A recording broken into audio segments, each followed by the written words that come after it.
Pas Tiranës dhe Firit, vendoset hapja e qindra kutive edhe për Durrësin. Rinumërimi nisi javën tjetër, rezultati përfundimtar pritet në mes të gushtit. Kryeministri bashkëbisedon me qytetarët, lajmëron çeljen e grup kapitujve të tjerë si dhe planin për shtirimin e hapësirave publike në Tiranë. I penduari i drejtësisë Erion Alibej vijon dëshmin për krimet në Elbasan dhe në Durrës, u paguan qindra mijëra euro për goditjen e bandave rivale.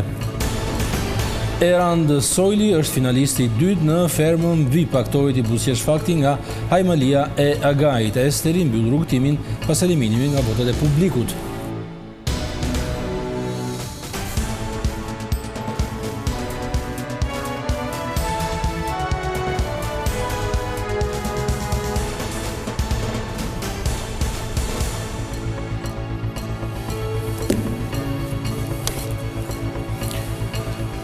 Ora 19:00 mbrëma nga Vision Plus, ky është edicioni kryesor i lajmeve, mbas titujve shkojmë me radhë. Komisioni i ankimeve dhe sanksioneve vendosi sot hapjen e gjysmës së kutive në qarkun e Durrësit pas pretendimeve për parregullsi nga ana e opozitës. Ndërkohë, komisioneri shtetëror bëri të ditur se rinumërimi për Tiranën dhe Firin nis javën tjetër. Rezultati përfundimtar i zgjedhjeve pritet kështu të shpallet nga mesi i muajit gusht. Pothuaj gjysma e kutive të votimit në qarkun e Durrësit do të rinumërohet nga Komisioni Qendror i Zgjedhjeve.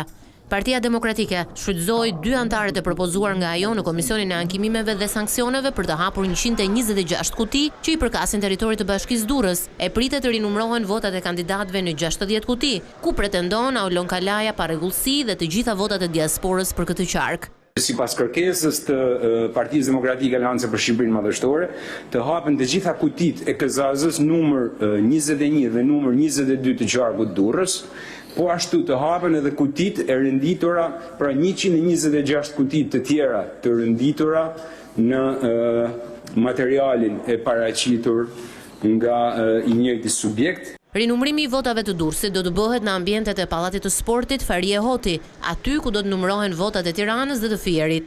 Komisioneri shtetëror i zgjedhjeve Ilirian Celibashi, gjatë një komunikimi me gazetarët, sqaroi se procesi i rinumërimit do të bëhet nga stafi i KQZ-s. Kemi vlerësuar që gjithë procedurat do të marrin pak për qarkun e Tiranës dhe për qarkun e Fierit.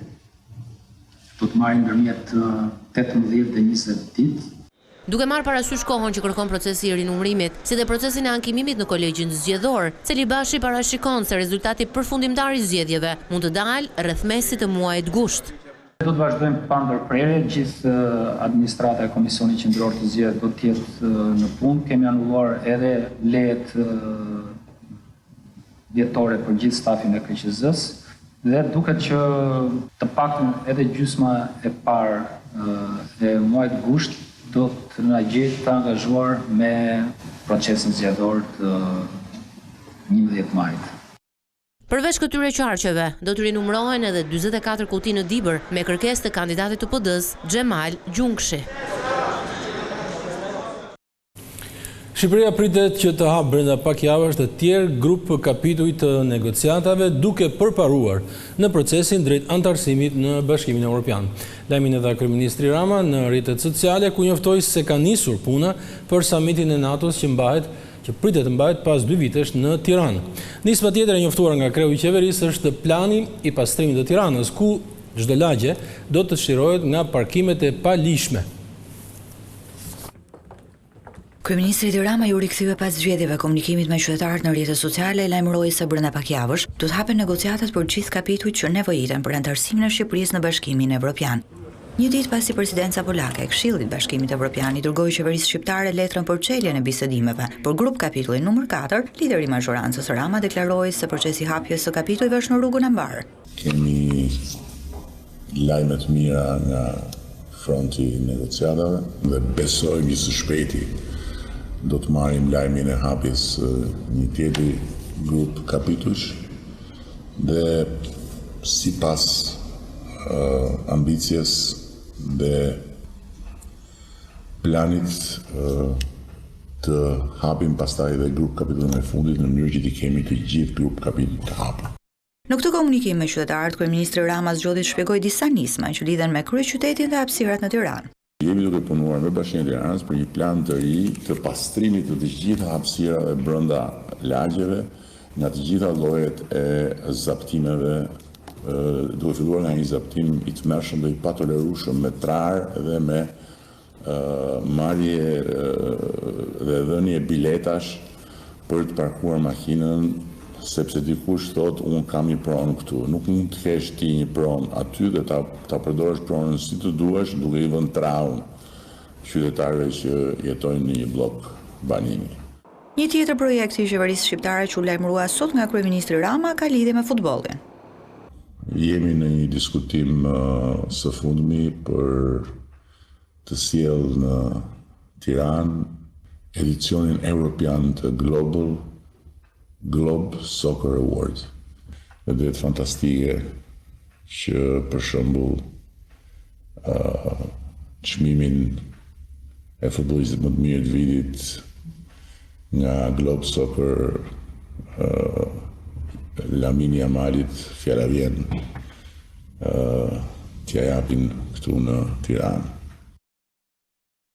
Në këtë komunikim kryeministri Edi Rama shpjegoi se qeveria ka nisur që tani përgatitjet për samitin e NATO-s që do të mbahet për herë të parë në Tiranë në vitin 2027. Kryetarja e Parlamentit Elisa Spiropali deklaroi sot se objektivi për anëtarësimin e Shqipërisë në Bashkimin Evropian deri në vitin 2030 është i mundshëm, ndërsa për ministrin e jashtëm Igli Hasani, zgjerimi i Unionit është i rëndësishëm edhe për vetë Europën.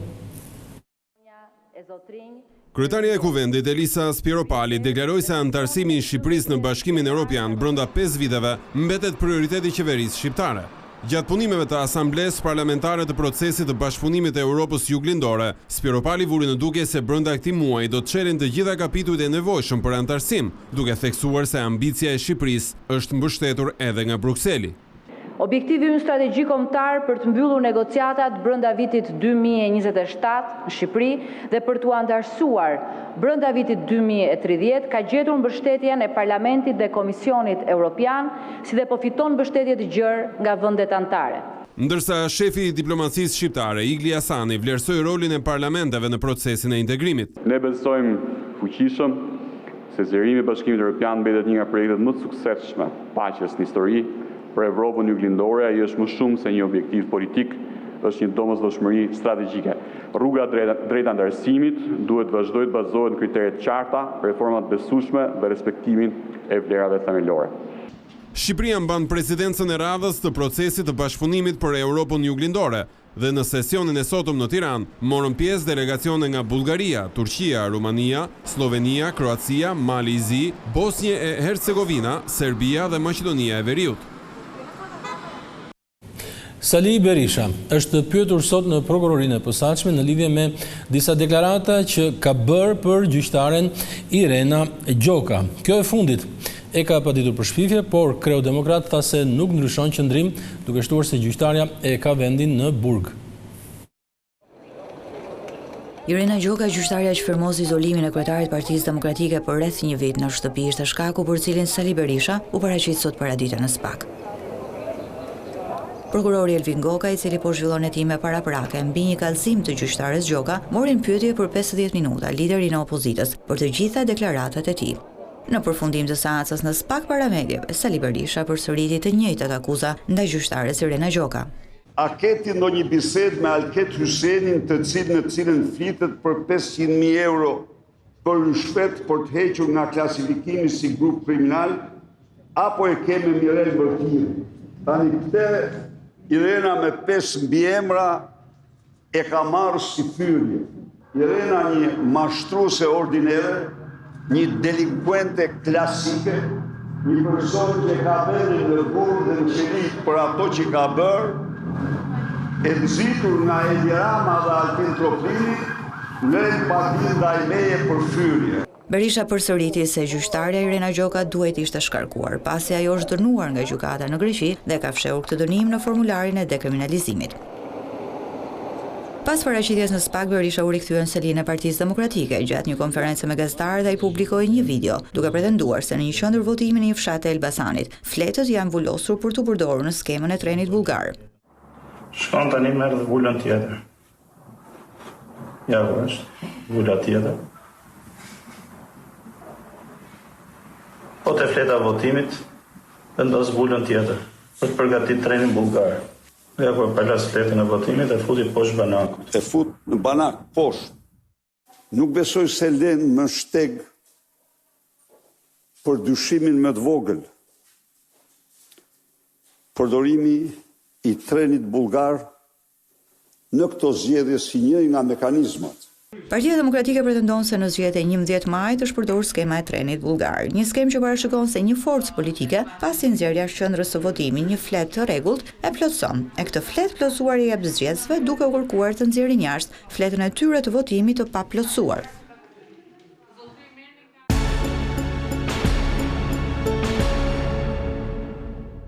Akmarrja për vrasjen e të vllajt e çoi Erion Alibeajn në një seri krimesh të rënda. Ai vetë tregoi në gjykat pagesat e bëra për ekzekutimin e personave që ishin përfshirë në atentatin ndaj familjarëve të tij. I penduari i drejtësisë Erion Alibej ka vijuar dhe këtë të marrë dëshminë e tij përpara gjykatës së posaçme lidhur me masakren e Bradasheshit, ndodhur me 29 dhjetor të vitit 2018, ku u vra vëllai i tij Endrit Alibej, xhaxhai i tij, si dhe një mik i tyre shtetas turk. Alibej ka dhënë detaje për vrasjen e Dorian Shkozës, për të cilën tha se kishte paguar deri në 100.000 euro, ndërsa armen ja kishte gjetur një person që e thërriste hoxh. Sipas tij në planin e hakmarrjes, ai vendosi lidhje me personazhe të tjerë të krimit, si Nureddin Dumani, Plaren Dervishi e të tjerë. Për Dorian Shkozën kam paguar 100.000 euro. Nga hoxha e mbler disa armë, varionin çmimet nga 500, 1.000 deri 3.500 euro. Me Nureddinin flisja për Taloçelën, që pas vrasjes së Dorian Shkozës do u bënte i gjallë apo jo. Gjithashtu vijoja investigimin për Altin Docin. Ky shkonte shpesh në Durrës tek vëllezrit Haxhia. Në Sky ECC më shkruan Plaren Dervishi. Kam pasur kontakt me të, ai kishte kodet Barcelona dhe Ghost. Plarenti më tha, mbohet qefi që e ke gjetë Taloçelën. Unë u habita nga e dinte ky, pastaj u kujtova që Plarenti kishte shumë muhabet me Festim Qolin. Alibej kishte dyshime se Altin Doci dhe Besmir Haxhia ishin të përfshirë në ekzekutimin e vëllait të tij, ndaj tregoi si u organizua atentatin ndaj tyre, ku pagoi deri në 150.000 euro. Kishim një makinë Toyota të vjedhur që e kisha bler në Shijak. Ja dhash Nureddinit dhe armët që ai donte. Ja dhash tek pazari i Rrogozhinës. Ishte me Klevi Sallën kur e mori. Më pas Nureddini kërkoi dhe 50.000 euro. Ja çova me një mikun tim dhe i çova 150.000 për të vijuar. Këtë e bëra që dhe Nureddini të shikonte që unë kisha lek dhe të kishte besim. Në këtë atentat shënjestër ishte Besmir Haxhia dhe Altin Doci, por jo Viktor Haxhia. Doci kishte zbritur nga makina, në vendngjarje mbeti plagosur dhe njëri prej autorëve Klevi Salla, i cili më pas u bë gjithashtu bashkëpunëtor i drejtësisë. Alibej shtoi se gjatë kësaj kohe ka biseduar dhe me Mirin e Pojës, dyshohet se bëhet fjalë për Fatmir Troplinin, i cili i kishte thënë se Klevi Salla ka filluar të flasë. Alibej tregoi edhe për platformat e koduara që përdorte. Ndërkohë ka rrëfyer dhe gjurmimin e vazhdueshëm të Taloçelës që fshihej në banezën e vëllezërve Haxhia. Pas vrasjes së vëllezërve, mora vesh që Talo kishte qëndruar tek shtëpia e Haxhieve, kur mësova në televizor që Klevi Salla po nxirrte emra. Nureddini në këtë kohë u shkëput dhe bashkë me familjen e tij rrinte në Spillet, tek Vjerra. Ai se dinte nëse po flitej për të, pasi shkoi dhe policia në banesë, por ai kishte ik. Flisja gjithkohës me të në Sky ECC. Ndër të tjera, Alibej tha se dhe Riger Soruna i vrarë në vitin 2020 ishte i lidhur me grupin që i vrau familjarët, duke i dhënë informacione për lëvizjet e tyre. Mbi 27.000 maturant në të gjithë vendin janë nështruar sot provimit të gjuhës dhe letërsisë. Testimi zgjati rreth 2 orë e gjysmë dhe nxënësit thanë se ishte i nivelit mesatar. Maturantët ka përfunduar tashmë testin e dytë, atë të gjuhës shqipe dhe letërsisë. Niveli sipas tyre ishte mesatar, megjithëse natyra subjektive e përgjigjeve në letërsi i frikson disi. Provimi i nivelit mesatar, po patjetër duhet kishte mësuar, se kishte edhe pyetje të vështira, më thënë drejtë. Mendoj se pyetjet ishin në rregull, nuk ishte shumë pyetje trajtës subjektive. Jo, shumë i qetë dhe shumë mirë shkoi si proces. Gjithçka shkoi mirë. Provimi ishte relativisht i pranueshëm, me thënë të drejtën ne e prisnin që t'ishte akoma më i vështirë, por që ja dole me sukses. Për mua letërsia është pak më komplekse. Nuk ishte shumë i vështirë vërteta, ishte i nivelit të nevojitur për atë lloj provimi. Ndërkohë si çdo vit, teza e gjuhës shqipe dhe letërsisë është publikuar pak pas nisjes së provimit. Varianti B ka qarkulluar menjëherë në rrjetet sociale. Maturantët pasi dolën nga provimi konfirmuan se teza ishte e njëjtë. Po. Provimi i gjuhës shqipe dhe letërsisë zgjati 2 orë e 30 minuta. I radhës është provimi i matematikës një javë më pas në datën 17, ndërsa provimi me zgjedhje do të zhvillohet më 24 qershor. Ditët e fundit, policia kufitare e Bregdetit ka blokuar 41 mjete lundruese, kryesisht në vijën bregdetare të Vlorës. Policia bën të ditur se mjetet e bllokuara janë 7 jet ski dhe 34 gomone dhe skafe që nga Ksamili deri në Sarand. Drejtuesit e mjeteve lundruese u ndëshkuan me masa të ndryshme administrative për shkeljet që kanë kryer. Policia ka bërë thirrje që të respektohet perimetri i sigurisë së pushuesve në plazhe.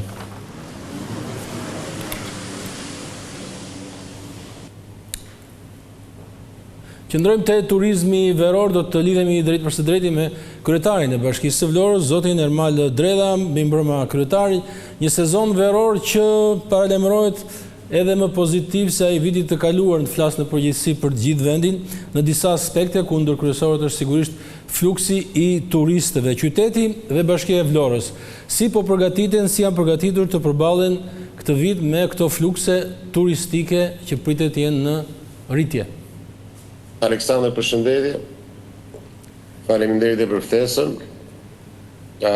Patjetër që ne paktën edhe referuar pyetjes tuaj. Është një vit që pret në fakt një fluks më të rritur se viti që lan pas. Kjo edhe për shkak të promovimit që është bërë jo vetëm Vlorës, por gjithë Shqipërisë. Patjetër që edhe kushtet që po krijohen janë në fakt ecin dinamik me atë që ne jemi duke promovuar. Patjetër që masa janë marrë shumë, nuk diskutohet. Megjithatë, sfida më e madhe mbetet në fakt menaxhimi i qytetit sa i përket trafikut, që mbetet një nga ato sfidat kryesore. Menaxhimi i plazheve, dhe aq më tepër hapësirave publike, kjo edhe duke marrë shkas nga VPM-ja që ka dalë në fillim të këtij viti, ku një hapësirë konsiderueshme me hapësirave në plazhe do t'i lihet publikut, pra do të jenë hapësira me akses falas. Dhe patjetër pastaj që edhe pjesa që kemi ne për të menaxhuar qoftë pasimin e qytetit, qoftë edhe vendosja në punë e landfillit të Sherisht, nëse ka thuajse gati 1 muaj gjysmë që është vendosur në punë, kjo për të pasur një qytet më të pastër dhe në koordinim të plot me gjithë operatorët e biznesit hotelier dhe restorantet në qytet. I cekët temat kryesore duhet ju pyes pak më hollësisht se cilën prej tyre, po fillimisht kur flasim për Vlorën, për kuriozitetin e shikuesve tanë dhe gjithë rivjerën e saj. Aktualisht, si vjet zyrtarisht e regjistruar sa hotele ka gjithë Bashkia e Vlorës dhe sa numër shtretrish, për sa numër shtretrish flitet?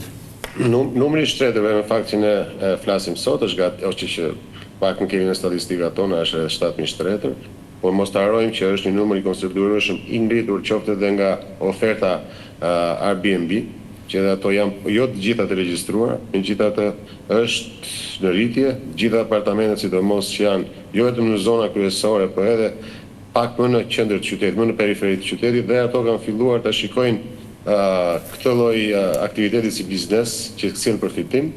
Dhe patjetër që më shumë nga gjithë këto janë ata që kanë edhe akses më të mirë, pra që janë edhe rrugët më të mira në ato lagje, atëherë menjëherë kthen në një mundësi biznesi për qytetarët. Por që mos harroni që ne kemi disa projekte shumë të mëdha në fakt do të fillojnë shumë shpejt, që janë hotele me përmasa shumë të mëdha. Plas në pjesën e akomodimit, kapacitetin akomodues, mund të kemi hotele që janë me 500, 400, 500 dhoma, por patjetër do të marrin punën e tyre derisa ato të përfundojnë me zbatimin. E qartë. Dhe ju e cekët temën e plazheve private dhe publike, një ndarje e re si vjet për arsye të vendimeve dhe rregullave që janë vendosur. Kjo është një çështje gjithsesi që ka qenë në qendër të debatit publik. Me këtë ndarje që është bërë si vjet, çfarë ofron Vlora publikut të gjerë, të themi atij që nuk do të shkojë të paguajë domosdo një çadër tek një strukturë e caktuar private. Si është raporti i këtyre plazheve si vjet? Që dini ju VPM-ja është shumë e qartë. Vetëm strukturat hoteliere kanë të drejtë të aplikojnë për të marrë hapësira apo stacione plazhesh. Ato e kanë bërë tashmë. Dhe pjesa tjetër, një pjesë konsiderueshme duke marrë parasysh në pjesën e Zbërnecit, edhe një pjesë mirë Norikum, e cila më parë shfrytëzohej nga bizneset private. Sot që po flasim, janë të gjitha dispozicion të bashkisë me qëllim për të ofruar hapësira falas për gjithë qytetarët që nuk duan apo nuk kanë mundësi, apo nuk kanë dëshirë që të akomodohen pranë strukture private, hapësira do të kenë mjaftueshme, ashtu sikur se ne kemi plazhet tona private, plazhet tona publike, më falni, që do të kenë edhe çadrat vënë në dispozicion nga bashkia. Dhe këtë po bëjmë, hapësirat janë mjaftueshëm, them se do të ketë për të gjithë dhe të pak shpëtojmë edhe nga pjesa e atyre ankesave në fakt që kanë qenë në mënyrë të vazhdueshme nga gjithë komuniteti dhe jo vetëm. Duhet pak edhe ndërgjegjësim sa i përket edhe atyre që deri dje janë mësuar që kanë operuar privatisht në disa hapësira të caktuara përgjatë Bregdetit të Vlorës, por duhet i përshtatemi këtyre rregullave sepse është një filozofi dhe një mënyrë e menaxhimit të gjithë Bregdetit, siç e ka edhe bota dhe ata që ne në fakt mundohemi të konkurrojmë sa i përket ofertës turistike. Ju do të më thoni që si vjet Vlora dhe gjithë vija bregdetare saj do të jenë më të pastër se sa viti i kaluar, pjesa urbane etj. Ka qenë problem për disa vite. Përse? Çfarë masash keni marrë, çfarë prisni dhe përse do të jetë Vlora më e pastër? Në fakt, kjo është sfida që ne kemi për ditëshmërinë tonë. Aq më tepër duke pasur parasysh edhe numrin e shtuar që është gjatë kësaj periudhe, që do të jetë gjatë kësaj periudhe, prezenca e atyre që zgjedhin Vlorën si destinacion, na bën dhe ne që të jemi më të vëmendshëm për ta pasur më prioritet, ashtu sikur se kemi pasur gjithmonë pjesën e pastrimit të qytetit. Mos harroni domethënë që nëse ne jemi etiketuar dhe vazhdojmë të etiketojmë edhe sot, apo të adresohet një problematik, qoftë nga komuniteti, sidomos që jeton këtu në përditshmëri, është pjesa e një projekti madhor që ne po bëjmë për Ujselsin, i cili ende nuk ka mbaruar me thënë të drejtën dhe ka disa segmente rrugore qoftë edhe në brendësi të lagjeve që ende nuk është se janë përfunduar. Megjithatë, ne kemi marrë si angazhim bashkë me kompaninë në fakt që po zbaton këtë projekt, të paktën segmentet kryesore të rrugëve të mbyllen pun pak ditësh, shpresojmë që po. Dhe patjetër do të ketë ca problematika brenda lagjeve, por duhet të durojmë sepse është një projekt në fakt që ja vlen edhe pse me kosto të mëdha sa i përket pritjes, por në fund ditës do të zgjidhë një problematikë që është e mbartur prej vitesh tashmë, që është edhe furnizimi i ujit të pishëm 24 orë. Faleminderit. Është sfidë e madhe, por ne do të bëjmë maksimumin që ta realizojmë. Ju e dini që qytetarët e Vlorës ju dëgjuan dhe këto premtime do t'i rikujtojnë. Faleminderit zoti kryetar. Ndërkohë që kemi evente pafund, falni që folën fare për eventet, por do të jetë qershor, korik, gusht plot me evente kulturore, me koncerte të madhështore. Kështu që ashtu sikur se e bën me çeljen e sezonit, jam i sigurt që edhe aktivitetet do të vazhdojnë për gjatë 3 muajve, do ta mbajmë Vlorën të ndezur gjithkohës edhe të orientuar edhe ata që zgjedhin një destinacion pse jo Vlorën, sepse do t'i ofrojë të gjitha. Faleminderit Ermal Dredha, kryetari i Bashkisë së Vlorës. Ecim tej.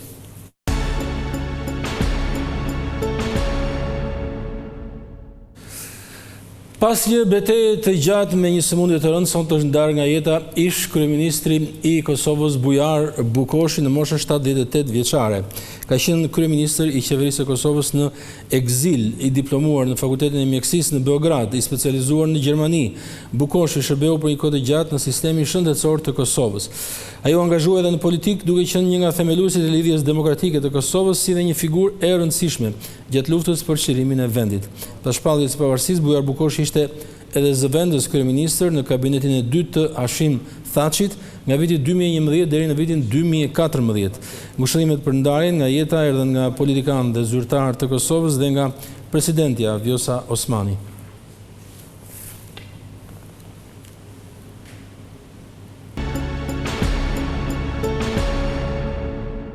Atmosferë ndezur në fermën VIP, aktori Erand Sojli është finalisti i edicionit të dytë të fermës së VIP-ave. Spektakli 21 Prime i Ferma VIP në ekranin e Vision Plus solli emocione të forta për fermerët dhe publikun. Një natë që nisim me tensione dhe përfundoi me surpriza, vendime të papritura, largimin e një prej fermerëve më të komentuara, si dhe shpalljen e finalistit të dytë. Atëherë urime Erand, ti je zyrtarisht finalisti i dytë i Ferma VIP 2. Pas televotimit të hapur të premten, publiku kishte në dorë fatin e fermerëve. 4 më pak të votuarit, Ylli, Elinara, Ester dhe Andrea, u përballën në një sfidë vendimtare. Sfidë nga e cila Andrea rezultoi fitues, ndërsa 3 fermerët e tjerë i priste një tjetër televotim. Fituesi i sfidës është Andrea.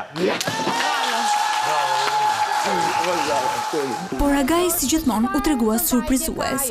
Erandit si një prej 3 konkurrentëve më të votuar ju dha hajmalia e fatit, nëpërmjet të cilës do të duhet të merrte një vendim të rëndësishëm që ndryshoi rrjedhën e lojës.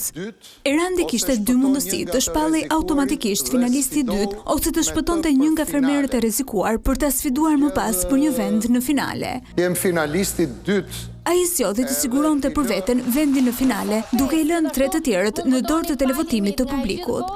Në fund të votimit, Esteri ishte ajo që u largua nga gara duke humbur mundësinë për të qenë pjesë e finales së madhe më 20 qershor. Ester.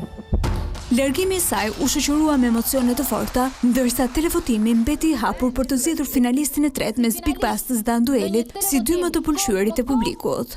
Anduel dhe Big Basta. Teksa numërimi i ditëve mbrapsht ka nisur, spektakli së hënës nuk kaloi pa surpriza. Rrëfimi i linjës së jetës së Big Bastës shpalosi një tjetër anë të ndjeshme të fermerit. Fëmijëria ime ka qenë e mrekullueshme. Ndërsa një vizitë e veçantë nga prindërit e tij i dhuroi një prej momenteve dhe kujtimeve më të bukura në rrugëtimin e Ferma VIP. Në përfundim, siç është kthyer tashmë në traditë, Ferma u mbyll me muzikë të bukur dhe momente argëtuese, ndërsa gjatë kësaj nate u konfirmua edhe një herë se loja po hyn në fazën më të nxehtë, ku çdo vendim, debata për emocion ndikon drejt për drejt në rrugën drejt finales së madhe.